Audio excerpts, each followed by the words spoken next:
I don't want this video to be another doom and gloom video with another dealership going under, because I don't know if that is the case. There has been a couple more dealerships stopping trading, but we don't exactly know why. And I think it's important to say this as well, that it's easy to think that the business has failed and it's at the fault of someone, and that that they could have done something different to actually keep the business going. But I think a lot of the time it's not actually that clear cut. So I hate to jump on the bandwagon and say, oh, there's another dealership going under, because that seems to be happening fairly often at the moment. I think this is a bit unprecedented, where we're seeing so many dealerships stopping trading, but there's a lot more to it than just a business going under, because sometimes that isn't actually the case. There is obviously an issue with the Caravan sales at the moment, with the amount of new stock around from previous year 2024s going into 2025s,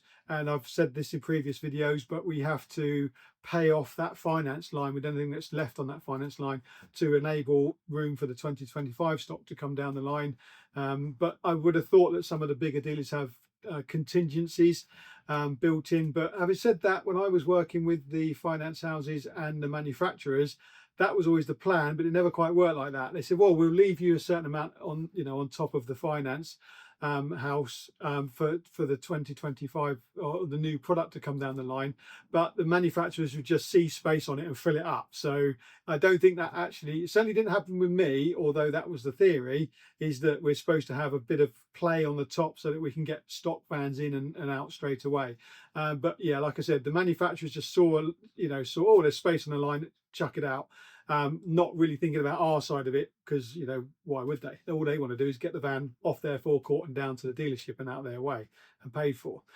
So I can only imagine that as you get bigger and bigger, the issue becomes the same. Is you have a certain amount of finance line, so you've got £3 million, and then that soon adds up.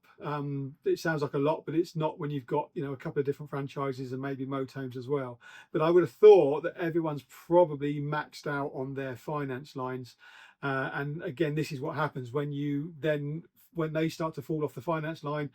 The very worst, you have to pay for them, so they fall off and you have to actually pay for that product, or at the very best you have to start paying interest on it. But again, that finance line is only a certain amount. Whether the finance houses are giving more finance to the bigger dealers to kind of get over this hump, I don't know. But I would have thought that they would be, because they don't want to see anyone struggling either. So there's been a couple of higher profile dealerships gone, not gone under, they've changed what they're doing. So we see Caravan reducing their how do I say it? Overheads, let's say. So restructuring and refining what they're doing. And I think this, although if your business does suffer too much and it can't continue, that's really not a good thing to be happening at the moment. But also, when things are really good and caravans are selling, you kind of get a bit loose with the business. So it doesn't really matter about those vans that haven't sold or losing money. That's fine, because the top end, everything's selling well. But when we start to see that change, when you have caravans not selling, then you start to look at the back end and think, well, I can't afford to have those vans sat there and lose money on them. So I think if there's anything that's going to be good coming out of this, is that any businesses and dealerships that can remain going ahead, which the vast majority are, then it's going to be a really good opportunity to look at the finances and to really check what's going on with the business and kind of refine what's going on. And I think it sounds to me that's what Caravan have done. It would be a good move if you've got dealerships, like on the peripheries of a main dealership.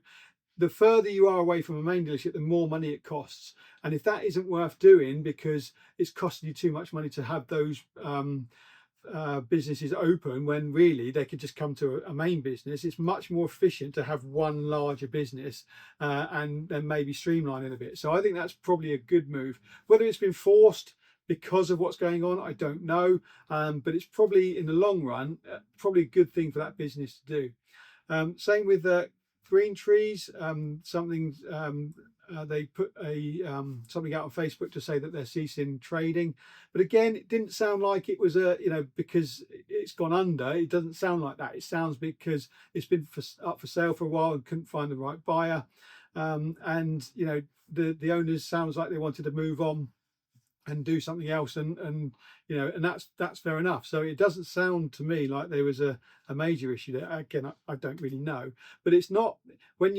I heard, oh, green trees have gone under, but it didn't sound like they have. Teesside have ceased trading again. It looks like they were owned by a bigger holding company, and you never quite know what's going on behind the scenes, whether they think, well, that's not working, so let's just get rid of that to prop up something else. You never quite know what's going on. It's not just a business has failed and it's gone under because of the crisis. It is, there's normally a lot more to it than that. There's also sometimes personal reasons. People think, oh, I've had enough of this now, I'm going to go and play golf, and I don't want to do this anymore. And that's, and then if you can't sell the business as a going concern, because it would be tricky to sell a caravan business at this time, with the uncertainty of what's going to happen in the future. If the caravan market does start to decrease even further, then it's not the great time to buy a caravan dealership. And I have said this before, but I would probably be in the same situation if I hadn't kind of had the foresight to stop doing new this year. I'd certainly be in a position where if I had a significant amount of leftover stock on the forecourt, I would be thinking, I can't carry on with this. I had a bit of a foresight. I thought it was going to, slow down, but also Swift said that they wouldn't support us in 2025 because you had to have 30 sprites, which I just couldn't do. So although I say foresight, I was kind of, my hand was kind of forced a little bit. So I thought, well, I might as well knock it on the head now. So it's a good turn of events that happened that allowed me to not have new this year, which has probably given me another, period of time to look at it and think, okay, let's weather the storm now. I've got pre-owned. And then hopefully it will come back again in the following year or the year after that. So which it always does. We have had dips before, and it's gone not so good, and then it picks up 2 or 3 years later. So what you don't want to do is panic, give up, and then 3 or 4 years down the line it goes crackers again. So it'd be great to have a crystal ball. Same with every business. But I think hopefully the caravan industry isn't going to suffer too much once this kind of glut of vans has passed over. Swift have gone down to 3.5 days, one of the reps says today, and then obviously there's been made redundancies. So this gives the opportunity for businesses to tighten belts, to look at everything. It's like your subscriptions at home, isn't it? When you've got your money coming in all the time, you've got subscriptions going out and you don't really focus on them.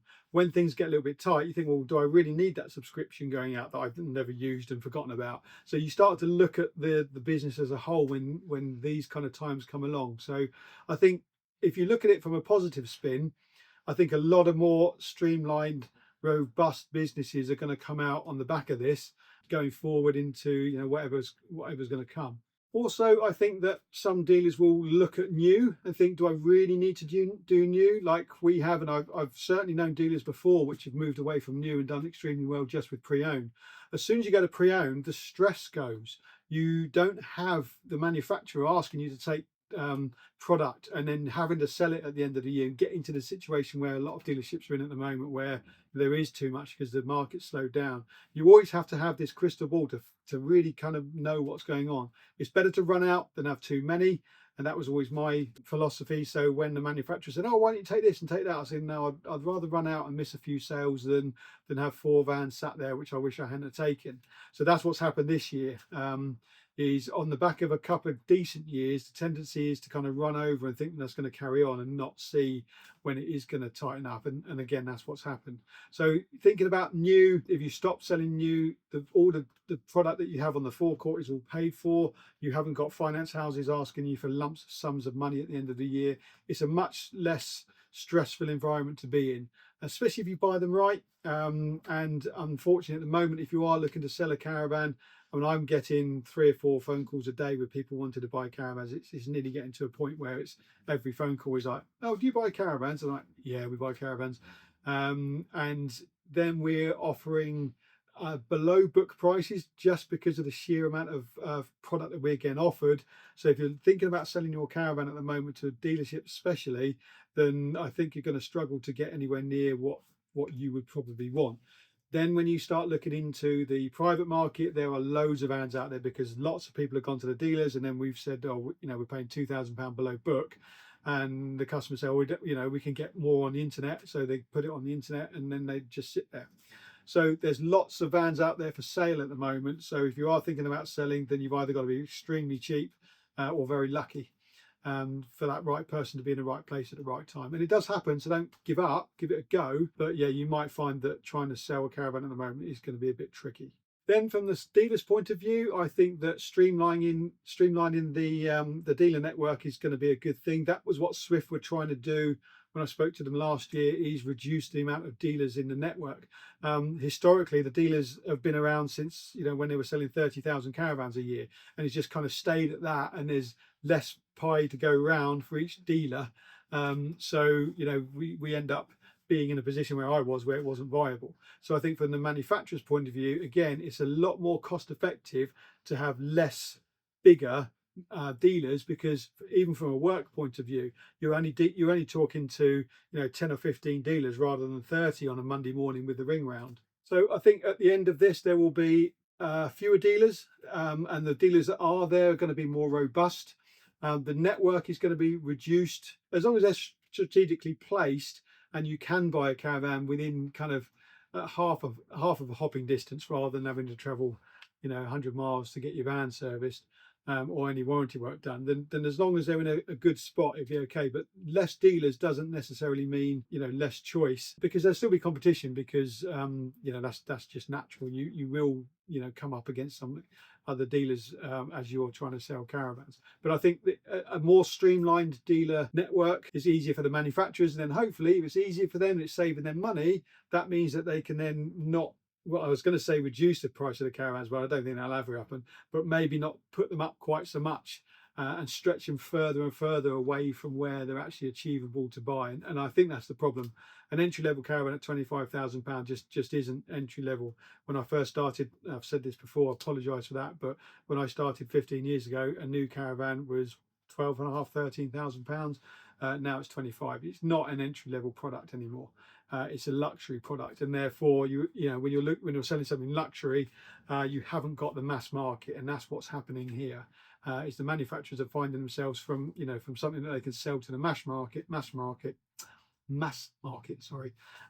into a luxury item. And that's and the thing is, when you sell luxury items, you sell to less people, you have to make more profit to sustain it. So you kind of there's massive balancing act. I wouldn't fancy being in the manufacturer's shoes at this point in time. I know it's hard, it's easy to have a go at the manufacturers, but sometimes you do have to have sympathy with them as well, because it's a difficult job. And there's some big decisions that are being made in these boardrooms at the moment, I would have thought, as to what to do. And they don't want to have to lay people off and go to 3.5-day weeks. It's just not what they want to do. But unfortunately, if the market dictates that, then yeah, that's what's going to happen. So if I did get my crystal ball out and we had a look at what was going on, then like I said, I think we're looking at a more streamlined market and less sales going forward. I don't think that we're going to ever get back to the heady heights of what we were selling even a few years ago. And I know the COVID thing was a bit of a lump, but we're resetting to where the trajectory would have gone to if COVID hadn't happened. I'm sure of it, with the price of the vehicles and things like that. So we are, as dealers, offering less money to pre-owned products coming back in, just because we know that we're going to have to sit on them for longer, maybe because the sales are slower. So if we have it for 3 or 4 months longer than we normally would, we have to allow for that depreciation, and that could be as much as £300 or £400. And it doesn't sound like much, but it is a significant amount when you're talking about a £10,000 caravan that you're wanting to sell. So it's a significant amount of money less than what you would have got even a couple of years ago. So that's my view on the state of the market at the moment. I say, unfortunately, with a few more dealers ceasing to trade, like I said, I don't think it's necessarily because they've gone under. We don't know the full story behind these things. There's a lot more to it than just cash flow and not being able to to sustain the lack of sales with the outgoings that the business has got. So there's a lot more to it. So yeah, we don't really know what's happened there. Again, with Catterick, I think it was a good thing to do, and it makes sense to really restructure and have a look and make the business more robust, and get the overheads down. I think that's because running a satellite dealership just costs a fortune to do, and then if it's satellite, it's not quite so focused. So to focus the business all on one place is really a very good idea, I think. And I think we might see maybe other bigger groups doing that. I don't know. As we've got the likes of Marquis and now Spinney. They're running, they're buying up dealerships. So it is doable because they're seem to be very good at doing it. And if you've got a good name, then why not spread it about the countryside? So we might find that there are bigger groups coming in, and if they do it well, and they've been in the industry a long time, and there's no reason they won't succeed at that. It's when a big group comes in, thinks that they can do something that they've done in another industry, and they don't understand the market. But these guys do understand the market, so I think that's a really positive thing for the likes of Marquis and Spinney and even Couplands. They've bought a few things up, and these guys know what they're doing. So I've got no fear that they're going to outstretch themselves and go too far. I think they know what they're doing, so I think that's going to be good. So as always, I've just thrown this together. I haven't really thought about it too much, you can probably tell. And it'd be interesting to see what your thoughts are. Apologies if I've gone over old stuff, but I think trying to keep you up to abreast with every month or so with what's going on, and it hasn't changed much. Maybe we could look at it being a little bit worse, and then hopefully as we get into spring, when I do these videos, I'm going to say, oh, hang on a minute, it's all picking up, and this has happened, and this happened. That's really good. That's where I want it to really be as we get over the winter period, and hopefully we have no more casualties with people ceasing to trade again for whatever reason. Doesn't necessarily mean they've gone under because of that. It could have been a decision that they wanted to make for a while and thought, oh no, I've had enough now. Now's a real good time to just knock it on the head. I think in some cases it's just getting to the point where people have been in industry for a long time, and they want to get out of it, and now's the opportunity when it's you think, well, actually I might as well get out now while it's a low ebb, because when it's making loads of money, it's difficult to think, oh, I want to leave this behind. When it's not, or when the opportunity isn't there, it's sometimes a time to think, right, okay, let's leave this behind and sell off and go and do something else. And I think that could be a reason behind a lot of these decisions being made, is that it's a good time to just think, oh no, I've had enough now, I'm off. So as always, comment in the section below, like and share if you think this has been any good, and don't if you haven't. And listen to Caravan Radio as well. I'm on there more. I'll be up at the show in a couple of weeks to walk around interviewing a few people, colleagues and industry people that I know. So keep an eye out on the radio keep an ear out on the radio for that, because I'll be doing hopefully speaking to some people that I'm completely new to that. So this is going to be really interesting. It could be a complete car crash, so it might be interesting just to listen to hear me crash and burn. I don't know, but having said that, I think the people I'm going to be interviewing are going to be nervous as well. So yeah, but I know them, so it shouldn't be too bad. So we'll see what happens there.